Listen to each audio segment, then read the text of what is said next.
Hi friends, என்னுடைய video பார்க்குற அனைவருக்கும் ஹாப்பி நியூ இயர், இனிய புத்தாண்டு நல்வாழ்த்துக்கள். இன்றைக்கி என்ன வீடியோ பார்க்க போகிறோம் அப்படின்னா, வருஷம் வருஷம் ஏதாவது ஒன்று புதுசு வாங்கணும் அப்படிங்கிறது தான் என்னுடைய பிளானே இருக்கும். ஏதாவது ஒரு பொருளாக வாங்கணும், வீட்டுக்கு தேவையான பொருளாக வாங்கணும் அப்படின்னு நினச்சிருந்தேன். இன்றைக்கி இந்த வருஷம் என்ன வாங்கலாம் அப்படின்னா, எங்கள் வீட்டுக்காரங்க ரொம்ப நாள் காப்பு வாங்கணும் கைக்கு அப்படின்னு சொல்லி கேட்டுக்கிட்டே இருந்தாங்க. நான் வந்து அந்த சின்ன சின்ன பொருள்லாம் சேர்த்து வச்சுருந்தேன். வெள்ளியில் வந்து இந்த கொலுசில் முத்தெல்லாம் இருக்கும் பாருங்கள், அந்த முத்தெல்லாம் வந்து வீட்டுக்குள்ளேயே விழுந்து கிடக்கும், நம்ம கூட்டும் போது வரும்.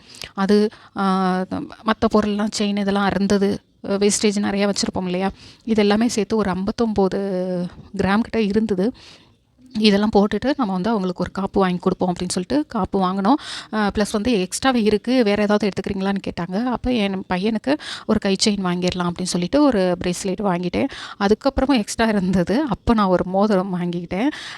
ரொம்ப நாள் வந்து நான் இந்த ரிங்கை வந்து நான் கோல்டில் வாங்கணும் அப்படின்னு ரொம்ப நாள் நினச்சிருந்தேன். ஒரே ஒரு ஸ்டோன் வச்சு, நல்ல பெரிய ஸ்டோனாக வச்சு கோல்டில் வாங்கணும் அப்படின்னு நினச்சிட்டு இருந்தேன்.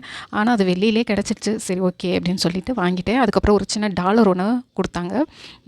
எக்ஸ்ட்ரா நான் எவ்வளோ கொடுத்தேன்னா, மொத்தமே வந்து 13,000 ரூபாய் வந்தது. இந்த நான் கொடுத்தது எல்லாமே, நானும் கொடுத்தது எல்லாமே சரியாயிருச்சு. எக்ஸ்ட்ரா நான் வந்து ஒரு 150 ரூபா தான் நான் கொடுத்தேன் அவங்க கையில். மற்றபடி எல்லாமே நான் கொடுத்ததுக்கும் இவ்வளோ பொருள் எடுத்ததுக்கும் ஈக்குவலாக ஆயிடுச்சு. நல்ல ரேட்டுக்கு எடுத்துக்கிட்டாங்க. எங்கள் ஊரில் தான் எடுத்தது, ஆதி காலத்தில் தான் எடுத்தது. வெள்ளி பொருள் போட்டிருக்காங்க. நல்ல நல்ல ரேட்டுக்கு எடுத்துக்கிறாங்க மற்ற கடைகளோட. அந்த கடையில் ரொம்ப பரவாயில்லையா இருந்தது. முன்னாடி நான் வேலை பார்க்கும்போதெல்லாம் சம்பளம் வந்துருச்சுன்னா, அது வந்து ஒரு சேவிங்ஸில் இதில் போடணும், நகை சீட்டு போடணும், அந்த ஒரு எண்ணமே இருக்காது. நகை சைடே நான் திரும்பியே பார்க்க மாட்டேன்.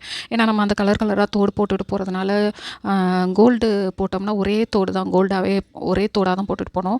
அதனால வந்து கலர் கலராக இப்படி போட்டுட்டு போகலாமேங்கிறதுனாலே நான் வந்து ஜுவல்ஸ் அந்த மாதிரி இதுவே நான் வாங்கிக்கிறது கிடையாது.